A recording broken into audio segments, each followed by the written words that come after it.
आज मैं आपके लिए जो चार्ट्स लाया हूँ ना, वो देख के बड़ा मजा आएगा आपको। आपका ना दिमाग थोड़ा घूमेगा, आज आपका दिमाग थोड़ा खुलेगा।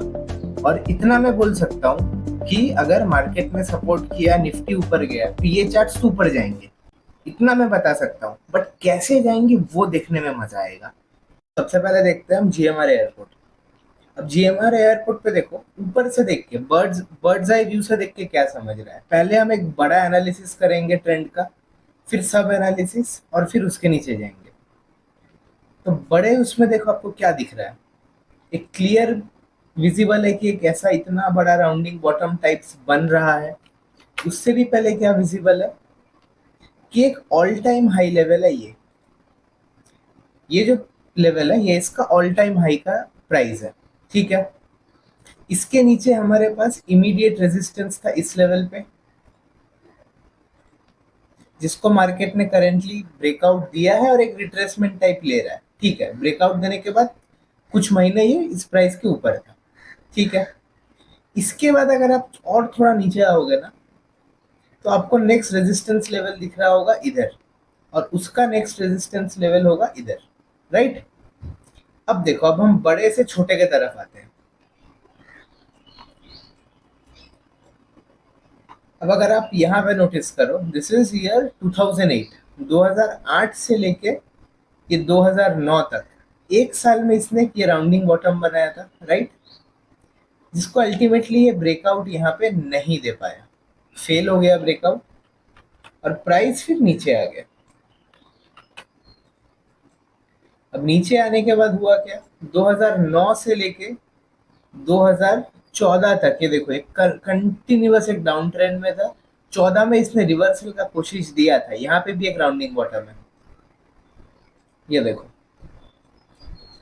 यहाँ पे भी इसने एक राउंडिंग बॉटम बनाया, ऊपर भी गया, बट सस्टेन नहीं कर पाया। इधर देखो, ऊपर पॉजिटिव क्लोजिंग नहीं दे पाया, या फिर उसको फॉलो थ्रू नहीं मिला। तो ये एक राउंडिंग बॉटम इधर फेल हो गया। फेल होने के बाद फिर से प्राइस नीचे गिरता रहा। इधर एक उसने ऐसा राउंडिंग बॉटम बनाया, बट इसको हम राउंडिंग बॉटम बोलेंगे नहीं, क्योंकि कोई टॉप नहीं है हमारे पास इधर। ये अगर इधर इस लेवल तक जाता तो हम इसको राउंडिंग बॉटम बोलते। तो ठीक है, तब से प्राइस कोशिश कर रहा है ऊपर जाने का। नीचे आया, थोड़ा ऊपर राइज किया, फिर नीचे आया। अब करंट लेवल पे देखो क्या हुआ। ये जो रेजिस्टेंस था, इसका हमको ब्रेकआउट मिला इधर 2021 सितंबर में। राइट। ये एक राउंडिंग बॉटम था, उसका हमको ब्रेकआउट मिला, प्राइस ने रिट्रेसमेंट लिया और फिर ऊपर गया। ऊपर कहाँ तक गया देखो, नेक्स्ट रेजिस्टेंस जो मैंने मार्क किया था, दिख रहा है यहाँ पे एक रेजिस्टेंस था, एग्जैक्टली उधर गया। एग्जैक्टली देखो, प्राइस पहले इधर गया, एक पॉज लिया, एक रिट्रेसमेंट लिया, और फिर फॉलो थ्रू। ये होता है रेजिस्टेंस जोन का इंपॉर्टेंस। अब ना आगे बढ़ने से पहले एक बार ये समझ लेते हैं कि कंटिन्यूएशन, ये जो राउंडिंग बॉटम या कप एंड हैंडल पैटर्न कैसे बनते हैं और कितने टाइप के होते हैं। पहला होता है, ये देखो, ये है हमारा ब्रेकआउट लेवल। राइट। एक कप या राउंडिंग बनता है और ब्रेकआउट दे देता है सीधा। ब्रेकआउट देने के बाद ये अपने जो ब्रेकआउट लेवल होता है ना, जहां से इसने ब्रेकआउट किया, यहाँ पे आता है। इधर ये थोड़ा यहाँ कंसोलिडेट करता है, या फिर कंसोलिडेट करके ऊपर जाता है, या फिर ये कंसोलिडेट नहीं करके जस्ट टच बेसिस पे टच करता है और ऊपर भाग जाता है। एक तो हो गया ये राउंडिंग बॉटम। दूसरा क्या होता है, सेम ब्रेकआउट लेवल एक राउंडिंग बॉटम बनाता है, बट ब्रेकआउट नहीं देता है। अपने ब्रेकआउट जोन पे आके ये थोड़ा नीचे आता है। ठीक है। और फिर ऐसे अगर घूम जाए तो ये कप एंड हैंडल हो जाता है। फिर अगर यहाँ से ब्रेकआउट दे तो कप एंड हैंडल हम इसको बोल देते हैं। और अगर ऐसा नहीं होता है तो ये फिर अपने ब्रेकआउट जोन पे आता है, और ऐसा ना साइडवेज चला जाता है, और फिर ब्रेकआउट देता है। तो ये एक राउंडिंग बॉटम हो गया। राइट। तो अब कैसे हमने मेजरली दो टाइप के राउंडिंग बॉटम सीखे। एक होता है राउंडिंग बॉटम बना के ब्रेकआउट देके रिट्रेसमेंट लेता है, फिर कंसोलिडेट करके ऊपर जाता है। और एक हमने सीखा कि राउंडिंग बॉटम तो बनाता है, ब्रेकआउट नहीं देता, ब्रेकआउट लेवल पे आके कंसोलिडेट करता है और फिर ऊपर जाता है। अब देखो इधर क्या बना है। हम लोग अभी एक छोटा वाला एनालिसिस कर रहे थे ना, ये वाले का, इस वाले का। इधर देखो क्या हुआ, राउंडिंग बॉटम बना और सीधा ब्रेकआउट दे दिया। ब्रेकआउट देने के बाद रिट्रेसमेंट लिया और देखो कंसोलिडेट कर गया। कंसोलिडेट किया और फिर भागा ये अपने टारगेट्स पे। और एक चीज मैं आपको सिखा देता हूँ, राउंडिंग बॉटम का टारगेट कैसे निकालते हैं। मैं तो आपको ट्रेलिंग स्टॉप लॉस यूज करने बोलता हूँ, बट और एक, क्योंकि ये एक पैटर्न है, पैटर्न का एक पैटर्न बेस्ड टारगेट निकाल निकाल सकते हैं हम लोग।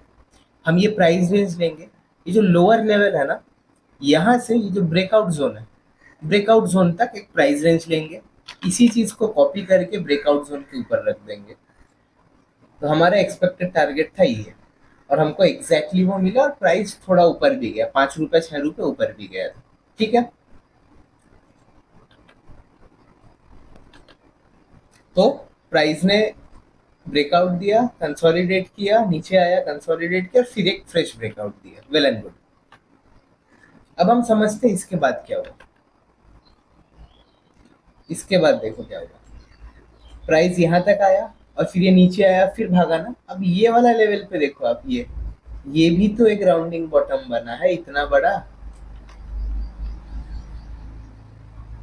समझ में आया आपको, पहला तो ये एक बना था, फिर ब्रेकआउट हुआ, जो हुआ यहाँ गया।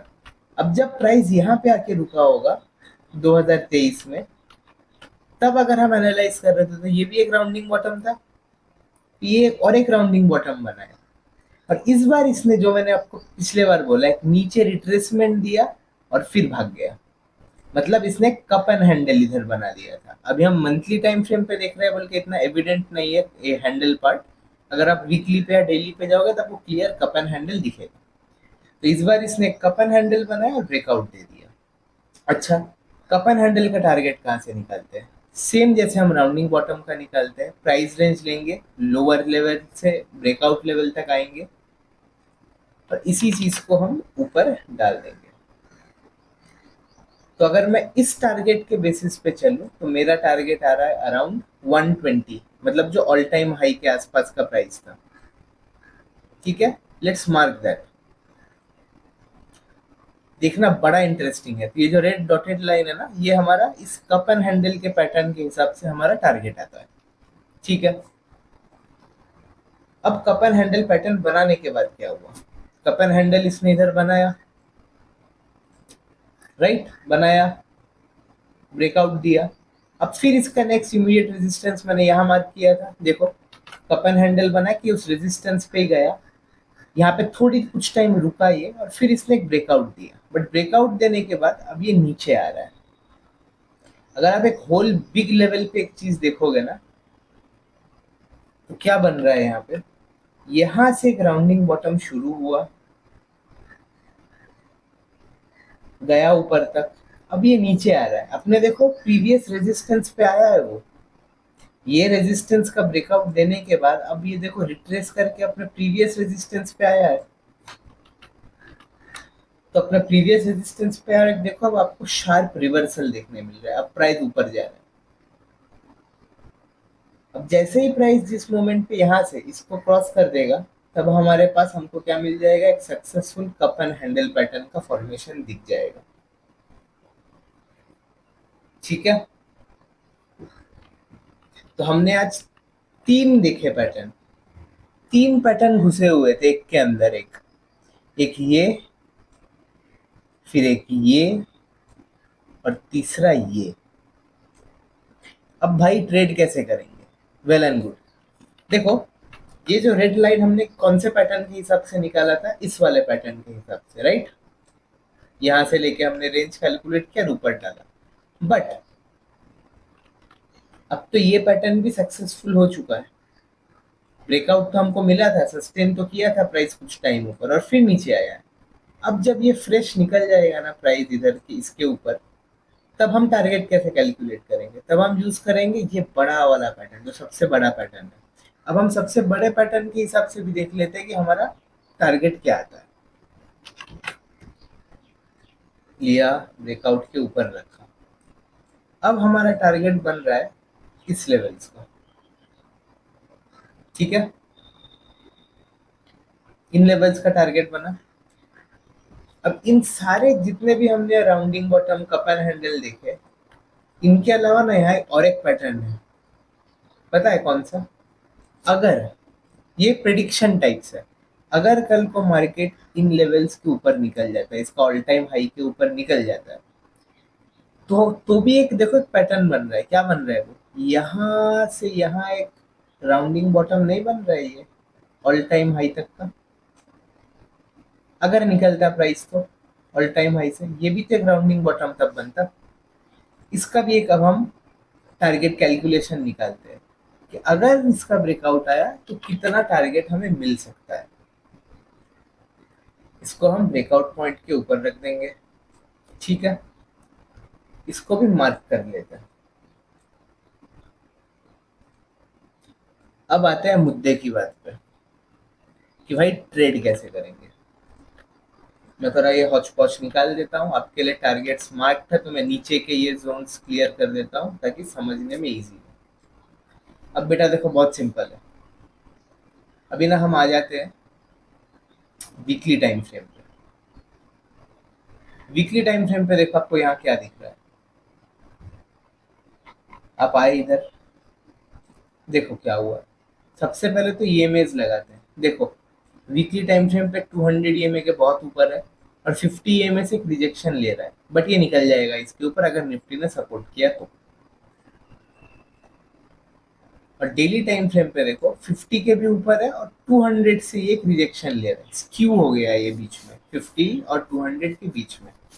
बट इसने ना वीकली पे ही देखते हैं, एक हमको रिवर्सल का साइन दिखा दिया है।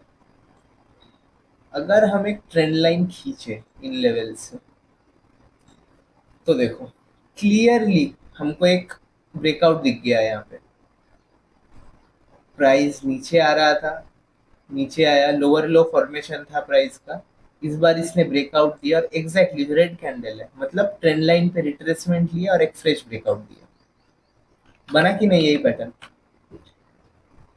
लोअर लो फॉर्मेशन था इधर हमारे पास, प्राइस ने ब्रेकआउट दिया, रिट्रेसमेंट लिया ट्रेंड लाइन का और फ्रेश ब्रेकआउट दे दिया। भाई बड़ा सिंपल है। कल के दिन अगर प्राइस अपने प्रीवियस डे कैंडल के ऊपर निकलता है, मतलब या इस लेवल्स के ऊपर निकलता है, तो हम अपनी एंट्री बनाएंगे, ठीक है? स्टॉप लॉस रख देंगे ये रेड कैंडल का नीचे। यहाँ होगी हमारी एंट्री, यहाँ होगा हमारा स्टॉप लॉस। और सिंपल हमारे लिए टारगेट्स क्या है देखो। पहला टारगेट तो ये है ही है, ये वाले लेवल्स जो भी है। सेकेंड टारगेट क्या है? सेकेंड टारगेट होगा हमारे लिए ये जो रेड डॉटेड लाइन है। अकॉर्डिंग टू दिस, ये वाला जो ब्रेकआउट हुआ था ना कप एंड हैंडल का यहाँ पे, इसके अकॉर्डिंगली ये हमको टारगेट मिला था, ये एक हमारे पास टारगेट है। तो सेकेंड टारगेट बन गया ये लेवल्स, ठीक है? थर्ड टारगेट बन गया हमारा ऑल टाइम हाई के भी ऊपर, जो हमने इस वाले पैटर्न से निकाला था। ऑल टाइम हाई के ऊपर वाला ये टारगेट बन गया, और अगर प्राइस इसके भी ऊपर जाता है तो हमारे पास फिर ये लेवल्स है। समझे? मैं आपको बस ये वाले लेवल्स का एक प्राइस बता देता हूँ क्योंकि हमको तो बताना अलाउड नहीं है। This is coming out to be, this level is coming out to be 250 rupees. तो अगर आज आप सही ट्रेड ले लेते हो इधर, ठीक है, विथ सही एंट्री, सही स्टॉप लॉस, सही तरीके से, मैं आपको कोई बता नहीं रहा हूँ कि आप इसमें ट्रेड लो ये ऊपर जाएगा, कोई श्योरिटी नहीं है भाई, मार्केट है। बट अगर हमारे फेवर में काम किया, हमारे जैसे ये ऊपर गया, हमने इधर अपनी एंट्री बनाई, तो हमारे पास पोटेंशियल है इसको 80 रुपए से 250 लेके जाने का। समझे आप? था ना कंफ्यूजिंग? दिमाग घुमाना आपका? ऐसे चार्ट देखने में मजा आता है।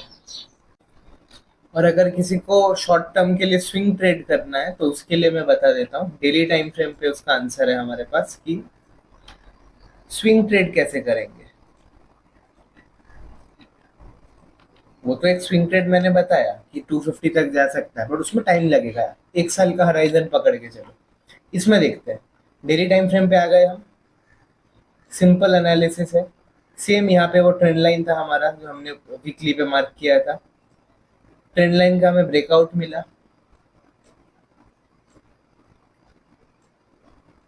डेली टाइम फ्रेम पे देखो, ट्रेंड लाइन का हमें ब्रेकआउट मिला, प्राइस ऊपर गया, एग्जैक्टली ट्रेंड लाइन पे सपोर्ट लिया और फ्रेश ब्रेकआउट दिया, अपना प्रीवियस हाई को इसने तोड़ दिया। ठीक है, सिंपल है।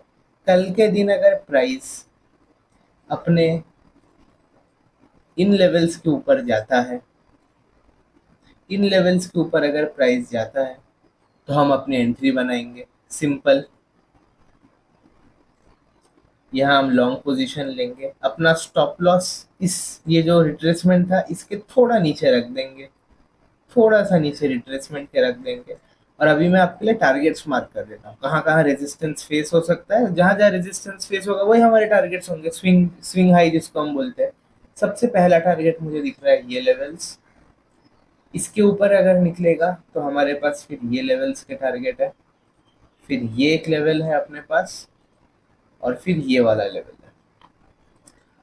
तो इजीली आप, मैं अगर ये ना भी पकड़ूंगी, इतना ऊपर नहीं जाएगा, आपको 1:4 1:5 रिस्क टू रिवॉर्ड रेशियो का ट्रेड तो आराम से मिलेगा। कितने ही रुपए का आपका स्टॉप लॉस है? 4 रुपए का स्टॉप लॉस है और टारगेट है 12 रुपए का। इसको अगर अल्ट्रा शॉर्ट टर्म में स्विंग ट्रेड करना है तो वो ये सेटअप यूज कर सकता है। ठीक है,